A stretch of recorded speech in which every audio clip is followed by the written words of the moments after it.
2003 সালে আমি যখন চাকরি ছাড়ছিলাম একটা পাবলিক সেক্টর থেকে, বম্বে থেকে, আমার এক্সিট ইন্টারভিউতে আমার যে ম্যানেজিং ডিরেক্টর সেই সময় জিজ্ঞেস করেছিলেন যে চাকরি কেন ছাড়ছো। তো আমি বলেছিলাম যে আমি ডেরিভেটিভ ট্রেডিং করব। খুব ইন্টারেস্টিং কথা। তো ভদ্রলোক জিজ্ঞেস করেছিলেন ডেরিভেটিভ কিছু জানো?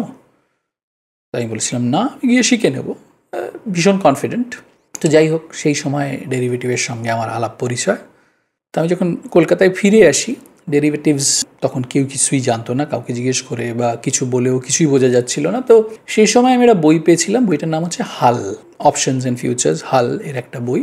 খুব কঠিন, অত্যন্ত বাজে পেপার ব্যাক। তো যাই হোক, কষ্ট করে পড়ে টোড়ে তখন ন্যাশনাল স্টক এক্সচেঞ্জ NSE ডেরিভেটিভের একটা পরীক্ষা নিত।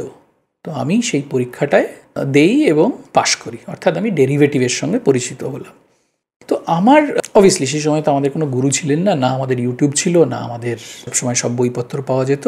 তো যাই হোক, আমরা কি করে ডেরিভেটিভটা শিখেছিলাম সেটা আগে বলি প্রথমে। তো অবভিয়াসলি ডেরিভেটিভ মানে ফিউচার্স আর অপশনস সবাই জানে। তো আমি এই যে ফিউচারের কনসেপ্টটা বা ফরওয়ার্ডের কনসেপ্টটা কীভাবে শিখেছিলাম আগে সেটা বলি। সেটাও একটা খুব ইন্টারেস্টিং বই থেকে, অংশ থেকে, এবং এই বইটাও একজন বাঙালি ভদ্রলোক লিখেছিলেন, যিনি এক সময়ে ওয়াল স্ট্রিটে ডেরিভেটিভ গুরু ছিলেন। তো যাই হোক, তার মতো করে আমি বলার চেষ্টা করি, বোধহয় ইন্টারেস্টিং লাগবে। তো ডেরিভেটিভ যখন শুরু হয়, মানে ডেরিভেটিভস বা ফরওয়ার্ড বা ফিউচারকে যদি আমি ভাবি, আমি একটু ফিজিক্যাল ওয়ার্ল্ডে চলে আসি। মানে আমি কোনো হিস্ট্রি বলার চেষ্টা করছি না, কিন্তু আমি একটা ফিজিক্যাল ওয়ার্ল্ডে আসি। ধরুন একজন চাষি, মানে একদম চাষি থেকে ডেরিভেটিভে যাওয়ার চেষ্টা করি। একজন চাষি, তিনি গম ফলন করেন এবং তার কাছে একটা পিস অফ ল্যান্ড আছে, একটা জমি আছে। জমিতে অবভিয়াসলি একটা ইনভেস্টমেন্ট হয় এবং গম ফলাতে গেলে তার একটা কস্ট অবভিয়াসলি আছে, একটা সময় আছে। গমের বীজ কিনতে হবে, তার ফার্টিলাইজার কিনতে হবে, পেস্টিসাইডস কিনতে হবে, ইরিগেশন করতে হবে, একটা কস্ট তো আছেই। কিন্তু সমস্যাটা হচ্ছে, ইনি যখন গমের চারা পুঁতবেন আর গম যখন বিক্রি করবেন, সেই সময় তো যে কোনো জিনিসের প্রাইস চেঞ্জ হয়ে যেতে পারে।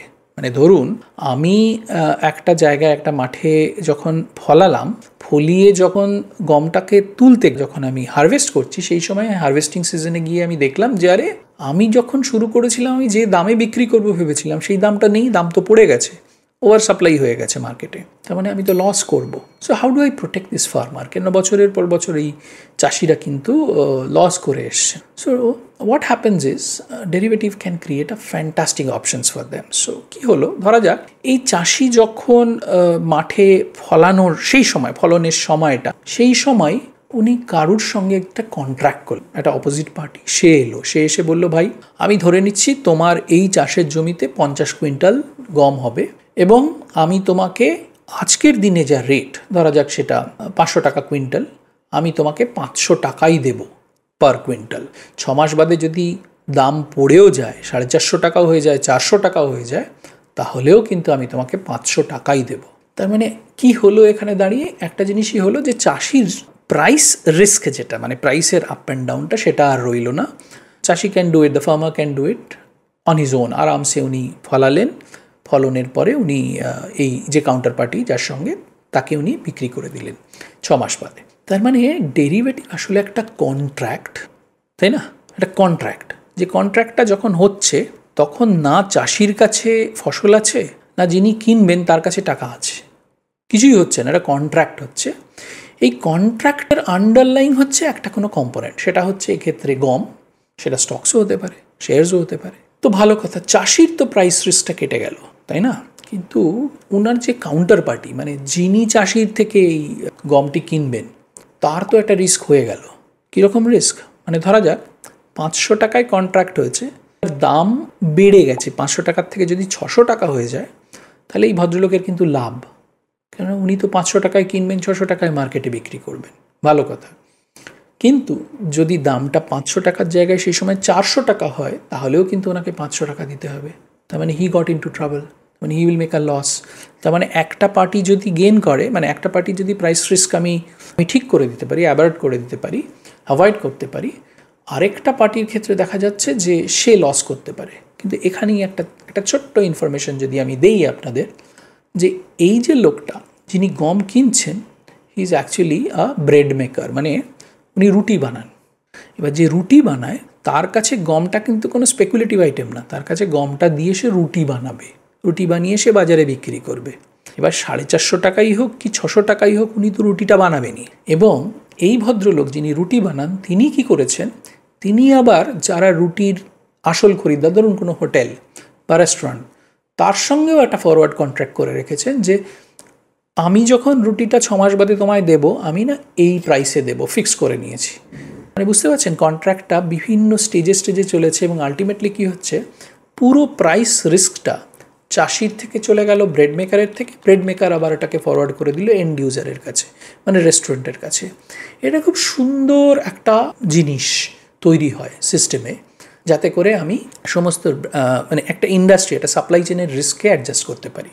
কিন্তু সমস্যা হচ্ছে যে এটা এখানেই শেষ নয়, বিকজ এই যে প্রাইস রিস্ক যারা অ্যাভয়েড করেন তাদের আমরা বলি হেজার্স, মানে যারা হেজ করছেন, অর্থাৎ নিজের চারিদিকে একটা বাউন্ডারি, একটা ফেন্স তৈরি করছেন, যাতে যাই হোক না কেন আমি কিন্তু ঠিকঠাক থাকবো।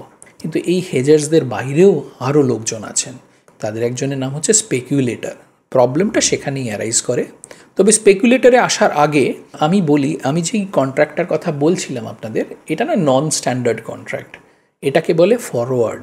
যখন এই ধরনের কন্ট্রাক্টকে আমি স্ট্যান্ডার্ডাইজ করি, আমি সেটা ধরুন স্টক মার্কেট, মানে এখানে আমার আন্ডারলাইন যেমন ছিল গম হতেই পারে, কমোডিটি এক্সচেঞ্জে গম ইজ ট্রেডেবল। কিন্তু যদি আমি স্টক মার্কেটে নিই, যে ধরুন রিলায়েন্সের ক্ষেত্রে করি, রিলায়েন্সের স্টকস করতে পারি, আমি টাটার স্টকস করতে পারি। তো এইখানে যখন আমি স্টককে আন্ডারলাইন করি এবং একটা স্ট্যান্ডার্ডাইজ কন্ট্রাক্ট করি, মানে যাই হোক না কেন, এখানে চাষি নয়, এখানে আমি আপনি যখন আমরা ট্রেড করি এবং এই ট্রেডটাকে যখন একটা কাউন্টার গ্যারান্টি দেই, মানে ধরুন যিনি কিনছেন বা যিনি বিক্রি করছেন কেউ যদি ফেল করে তাহলে একজন গ্যারান্টার চলে আসবে, যাকে বলে নোভেশন। তো এইটা স্টক মার্কেটের থ্রু দিয়ে হয়, তখন এইটা হয়ে যায়, ফরওয়ার্ডটাই হয়ে যায়, যে কন্ট্রাক্টটা যখন স্টেবিলাইজড হয়ে যায়, এটা স্ট্যান্ডার্ডাইজড হয়, তখন এটা হয়ে যায় ফিউচার্স কন্ট্রাক্ট। আর একটু এক্সটেনশন দিই, এবার এই চাষির গল্পে আবার ফিরে যাই।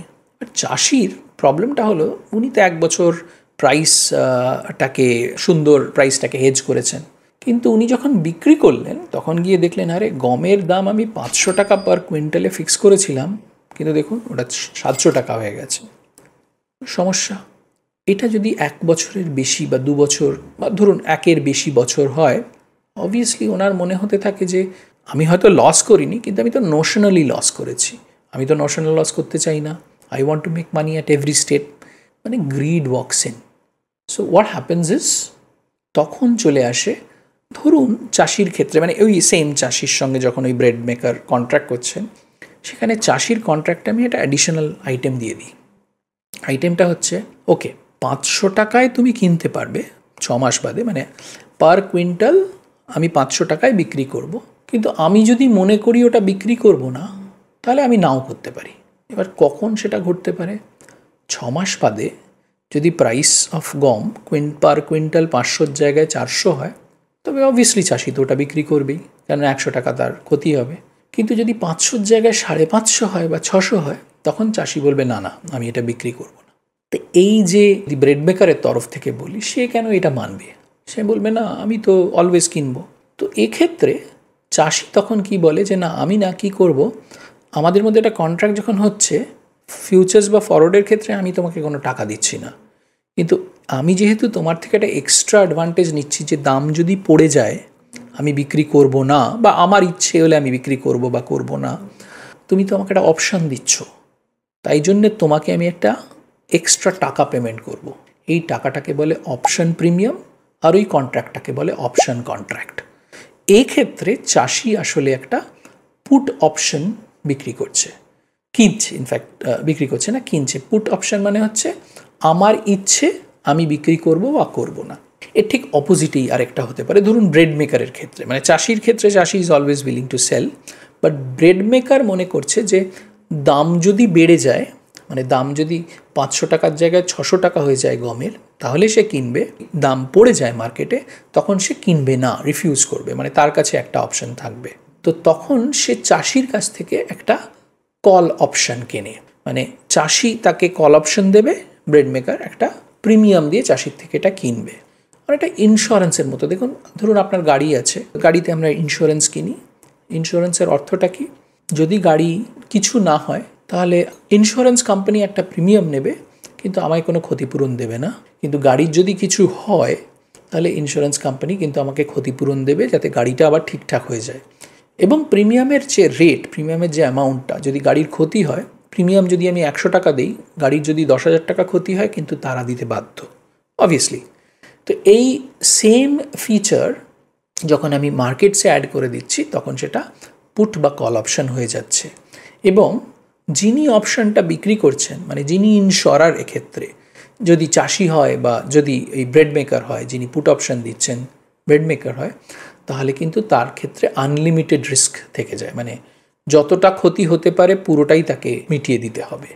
তো এই হচ্ছে আমাদের ফিউচার্স বা অপশানস নিয়ে আমরা কথা বললাম।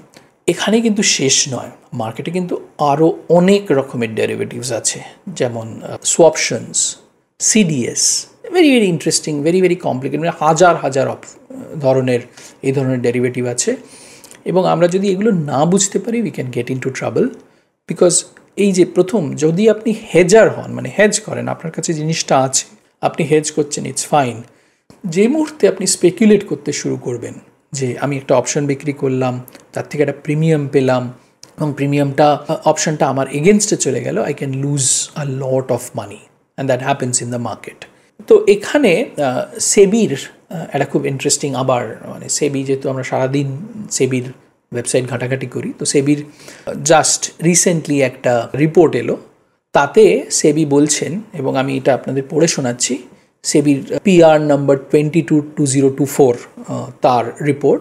তাতে সেবি বলছে যে স্টাডি করেছে, তাতে দেখা যাচ্ছে 93% অফ ইন্ডিভিজুয়াল ট্রেডার্স, মানে আমার আপনার মতো ট্রেডার যারা ট্রেডিং করেছে, তাদের মধ্যে 93% লোক ফিউচার্স অ্যান্ড অপশানে 2022 থেকে 2024 মানে 3 বছরে লস করেছে।